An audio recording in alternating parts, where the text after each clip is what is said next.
Okay, first thing we're going to do, I'm going to black out a little bit of this. Hopefully it'll make it a little bit easier to see when we file. I don't know whether it'll really help, but we're going to give it a try.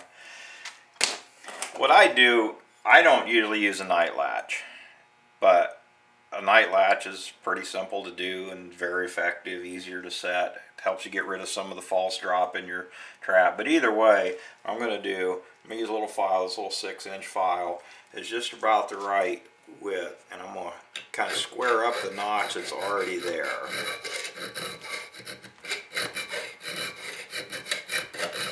Try to make sure that you keep your file fairly square, you know, going perpendicular across the shank of the pan.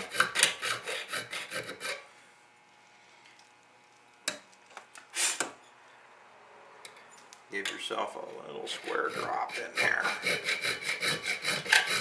Some traps are made of a lot softer material and they do file a lot easier. Victor uses a pretty good steel in their trap. Okay, I don't know how easy it is to see, but we've got a good square edge down in here, which is what we're looking for. Now, if we want to file a night latch, all I do is I use a little bit bigger file. I got an 8-inch file that's a little bit thicker. You've already got this side of the shank as a guide, which is going to force it in to the top of the notch, and it's just going to make a little bit of a step in there. And that's all a night latch is, basically, is a step. Okay.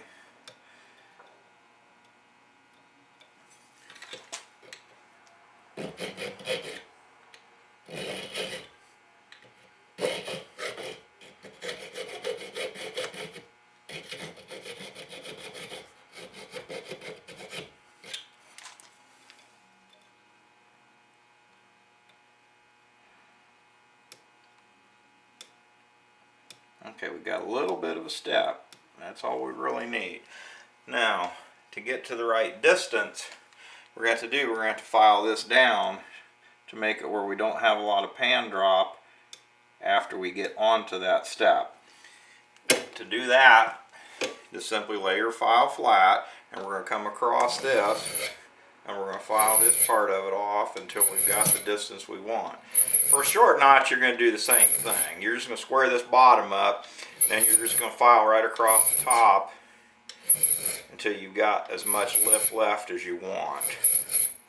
Try to keep your file flat, and when you file, don't push down on the ends. You'll end up rounding. It kind of puts some pressure down on, almost like you're trying to bow it up. That'll keep your file flat as you're cutting.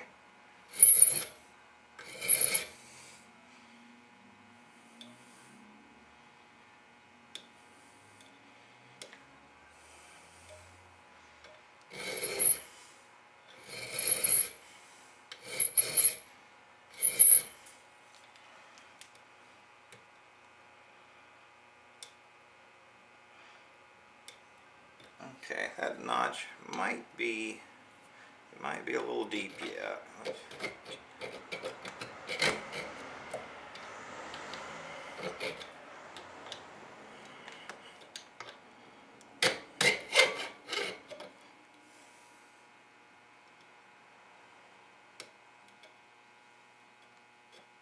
This is a problem with bifocals. It makes it hard to see things like you used to see.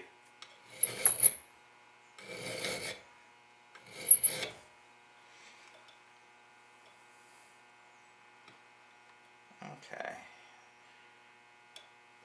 I don't think it's too far after the step. We're going to go with that. We're going to see what happens. Another thing you want to do now, when we go to square this pan up, we want it to work smooth. Well, typically anything that's stamped is going to have burrs on it. It's going to be rounded one way or the other. So what we're going to do is we're going to hit the file on both sides of this pan shank. Again, I'm going to take and black it out so you can see what it actually hits. It won't hit much on this side.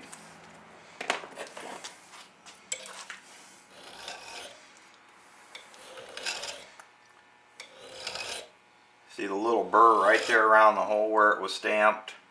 It's just flattening that side out. It's taking that burr off first. Okay. let's flip it around and do the other side. The other side is the one where the burr sticks down. There's going to be a little bit more on your edges on this one. Again, we'll black it out, help you, maybe give you a little better visual.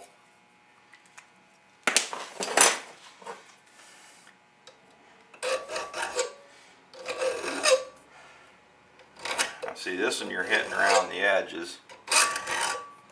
This is where, see, when it was stamped, the stamp came in from this way and it pushed the steel down around the edges there.